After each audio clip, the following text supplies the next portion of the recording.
بسم اللہ الرحمن الرحیم یا ایہا الذین آمنوا اتقوا اللہ ولتنظر نفس ما قدمت لغد واتقوا اللہ ان اللہ خبیر بما تعملون۔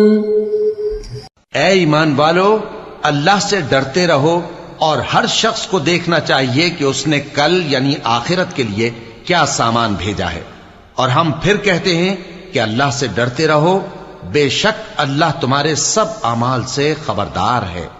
بسم اللہ الرحمن الرحیم، الحمد للہ رب العالمین، والصلاة والسلام على اشرف الانبیاء والمرسلین وعلى آلہ واصحابہ اجمعین ومن تبعہم بإحسان الى یوم الدین۔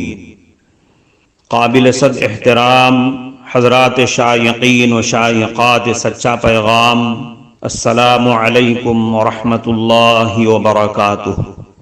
آج کی محفل میراث النبی کے نورانی پروگرام میں آپ کا استقبال ہے۔ اہلا و سہلا مرحبا۔ ہم آپ تمام حضرات و مستورات کا خیر مقدم کرتے ہیں۔ محترم حضرات و خواتین، تعلیم کا آغاز ہو رہا ہے۔ سب سے پہلے آداب تعلیم کا لحاظ کرتے ہوئے تعلیم کی طرف متوجہ ہو جائیں۔ پورے دھیان سے سننا، عمل کی نیت سے سننا اور تبلیغ کی نیت سے سننا، یعنی سنی ہوئی باتیں دوسروں تک پہنچانے کے جذبے سے سننا۔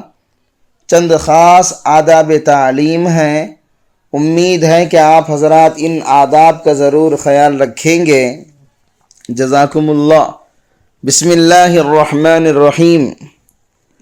نبی علیہ السلام کے سامنے ایک مرتبہ ایک یہودی اور منافق کا مقدمہ پیش ہوا۔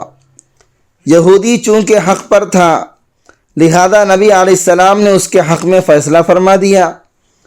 منافق نے سوچا کہ عمر فاروق رضی اللہ عنہ یہودیوں پر سخت گیر ہیں، ذرا ان سے بھی فیصلہ کروا لیں۔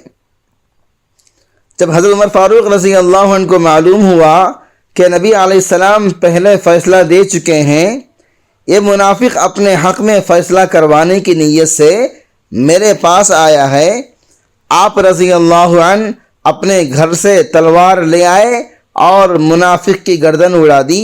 پھر کہا، جو نبی علیہ السلام کے فیصلے کو نہیں مانتا، عمر اس کا فیصلہ اسی طرح کرتا ہے۔ حضرت ابو ہریرہ رضی اللہ عنہ فرماتے ہیں، ایک مرتبہ ہم حضور صلی اللہ علیہ وسلم کے ساتھ بیٹھے ہوئے تھے۔ آپ نے فرمایا، میں نے ایک روز خواب میں جنت کی سیر کی تو میں نے ایک عورت کو ایک محل کے قریب وضو کرتے دیکھا، تو میں نے پوچھا، یہ محل کس کا ہے؟ اس نے کہا، عمر کا۔ میں نے داخل ہونے کا ارادہ کیا، لیکن تمہاری غیرت یاد آ گئی، اس لیے میں واپس لوٹ آیا۔ حضرت ابو ہریرہ رضی اللہ عنہ فرماتے ہیں، عمر فاروق رضی اللہ عنہ رونے لگے اور پھر فرمایا، اے اللہ کے رسول، آپ صلی اللہ علیہ وسلم سے کیا غیرت، میرے ماں باپ آپ پر قربان ہوں۔ حضرت نافع رضی اللہ عنہ روایت کرتے ہیں، ایک مرتبہ حضرت عمر فاروق رضی اللہ عنہ عشاء کے وقت مسجد نبوی میں موجود تھے۔ اچانک کسی آدمی کے ہنسنے کی آواز آئی۔ آپ نے اسے بلا کر پوچھا، تم کون ہو؟ اس نے کہا، میں قبیلہ بنی ثقیف سے ہوں۔ یہ سن کر آپ نے پوچھا، کس شہر کے رہنے والے ہو؟ اس نے کہا، میں طائف کا رہنے والا ہوں۔ آپ نے فرمایا، اگر تم مدینے کے رہنے والے ہوتے تو میں تمہیں ضرور سزا دیتا۔ یاد رکھو، اس مسجد میں آوازیں بلند نہیں کی جاتی۔ حضرت عائشہ صدیقہ رضی اللہ عنہا فرماتی ہیں، حضور صلی اللہ علیہ وسلم نے فرمایا، میرے پاس کسی صحابی کو بلاؤ۔ میں نے کہا، حضرت ابو بکر کو؟ آپ نے فرمایا نہیں۔ میں نے کہا، حضرت عمر کو؟ آپ نے فرمایا نہیں۔ میں نے کہا آپ کے چچا زاد بھائی حضرت علی کو؟ آپ نے فرمایا نہیں۔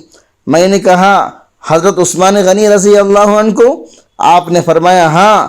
جب وہ آ گئے تو آپ نے مجھ سے فرمایا ذرا ایک طرف ہٹ جاؤ۔ پھر آپ نے حضرت عثمان غنی رضی اللہ عنہ سے کان میں بات کرنی شروع کر دی، اور حضرت عثمان غنی رضی اللہ عنہ کا رنگ بدل رہا تھا۔ جب یوم الدار آیا، یعنی جس دن حضرت عثمان غنی رضی اللہ عنہ کے گھر کا محاصرہ کر لیا گیا اور حضرت عثمان غنی رضی اللہ عنہ گھر میں محصور ہو گئے، تو ہم نے کہا اے امیر المومنین، آپ باغیوں سے جنگ نہیں کریں گے؟ حضرت عثمان غنی رضی اللہ عنہ نے فرمایا نہیں، حضور صلی اللہ علیہ وسلم نے مجھ سے ایک عہد لیا تھا، میں اس عہد پر پکا رہوں گا، جمع رہوں گا۔ حضرت مغیرہ ابن شعبہ رضی اللہ عنہ فرماتے ہیں جن دنوں حضرت عثمان غنی رضی اللہ عنہ گھر میں محصور تھے، میں ان کی خدمت میں گیا اور میں نے ان سے کہا آپ تمام لوگوں کے امام ہیں، اور یہ مصیبت جو آپ پر آئی ہے وہ آپ دیکھ رہے ہیں۔ میں آپ کے سامنے 3 تجویزیں پیش کرتا ہوں، ان میں سے آپ جو چاہیں اختیار فرما لیں۔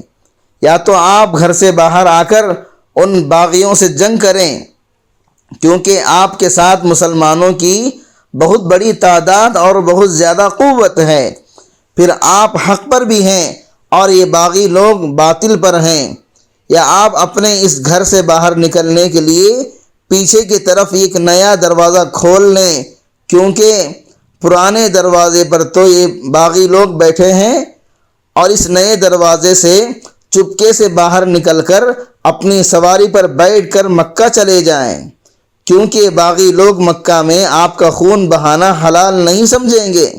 یا پھر آپ ملک شام چلے جائیں، وہاں شام والے بھی ہیں اور حضرت معاویہ رضی اللہ عنہ بھی ہیں۔ حضرت عثمان غنی رضی اللہ عنہ نے ایک بھی تجویز قبول نہ فرمائی اور فرمایا میں گھر سے باہر نکل کر ان باغیوں سے جنگ کروں، یہ نہیں ہو سکتا۔ میں نہیں چاہتا کہ حضور صلی اللہ علیہ وسلم کے بعد آپ کی امت میں سب سے پہلے مسلمانوں کا خون بہانے والا میں بنوں۔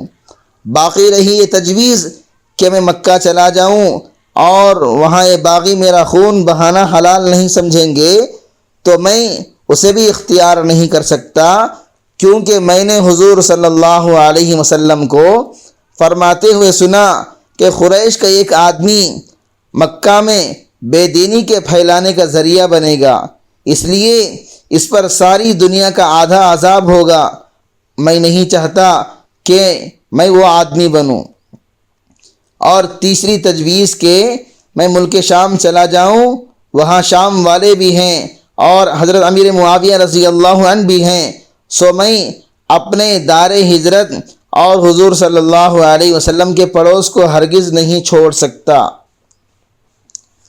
حضرت قاسم ابن محمد رحمۃ اللہ علیہ کہتے ہیں حضرت عثمان غنی رضی اللہ عنہ نے جو بہت سے نئے قانون بنائے، ان میں سے قانون یہ بھی تھا کہ ایک آدمی نے ایک جھگڑے میں حضرت عباس رضی اللہ عنہ کے ساتھ حقارت آمیز معاملہ کیا، اس پر حضرت عثمان غنی رضی اللہ عنہ نے اس کی پٹائی کی۔ کسی نے اس پر اعتراض کیا تو اس سے فرمایا کیا یہ ہو سکتا ہے کہ حضور صلی اللہ علیہ وسلم تو اپنے چچا کی تعظیم فرمائیں اور میں ان کی تحقیر کی اجازت دے دوں؟ اس آدمی کی اس گستاخی کو جو اچھا سمجھ رہا ہے، وہ بھی حضور صلی اللہ علیہ وسلم کی مخالفت کر رہا ہے۔ چنانچہ حضرت عثمان غنی رضی اللہ عنہ کے اس نئے قانون کو تمام صحابہ نے بہت زیادہ پسند کیا کہ حضور کے چچا کی گستاخ کی پٹائی ہوگی۔ ایک مرتبہ حضرت عثمان غنی رضی اللہ عنہ نے نبی علیہ السلام کو اپنے گھر کھانے کے لیے مدعو کیا، بلایا۔ جب نبی علیہ السلام حضرت ابوبکر صدیق رضی اللہ عنہ، عمر فاروق رضی اللہ عنہ کے ساتھ حضرت عثمان غنی رضی اللہ عنہ کے گھر کی طرف چلے تو حضرت عثمان غنی رضی اللہ عنہ سارا راستہ نبی علیہ السلام کے قدم مبارک دیکھتے رہے۔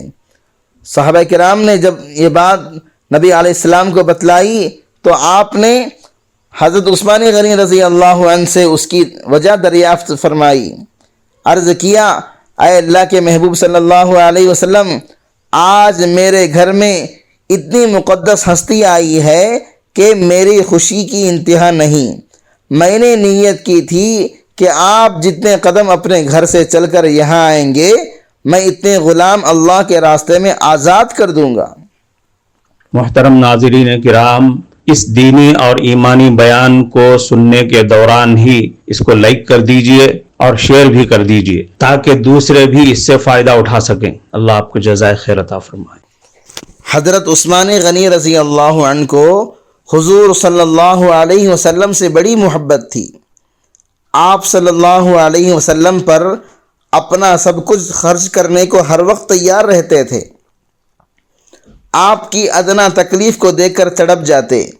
ایک مرتبہ اہل بیت نبوی صلی اللہ علیہ وسلم پر کئی روز فاقے سے گزر گئے۔ عثمان غنی رضی اللہ عنہ کو معلوم ہوا تو بے چین ہو کر رونے لگے، اور اسی وقت کئی بوریے گندم، آٹا، بکری کا گوشت اور 300 نخد لے کر حضرت عائشہ صدیقہ رضی اللہ عنہا کی خدمت میں پیش کیے اور عرض کیا، جب اس قسم کی ضرورت پیش آئے تو عثمان کو یاد کر لیا کریں۔ ابن سعد کی روایت میں یہ آتا ہے، ابان نے حضرت عثمان غنی رضی اللہ عنہ سے کہا، اے میرے چچا زاد بھائی، آپ نے بہت تواضع والی شکل اور صورت بنا رکھی ہے، ذرا لنگی ٹخنوں سے نیچے لٹکاؤ جیسا کہ آپ کی قوم کا طریقہ ہے۔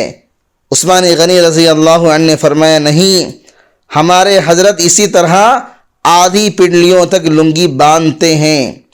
ابان نے کہا، اے میرے چچا زاد بھائی، بیت اللہ کا طواف کر لو۔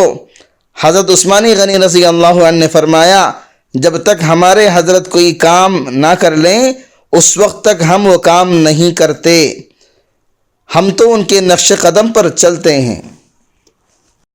کفارہ مجلس کی دعا پڑھ لیجئے۔ سبحانک اللہم و بحمدک، اشہد ان لا الہ الا انت، استغفرک و اتوب الیک۔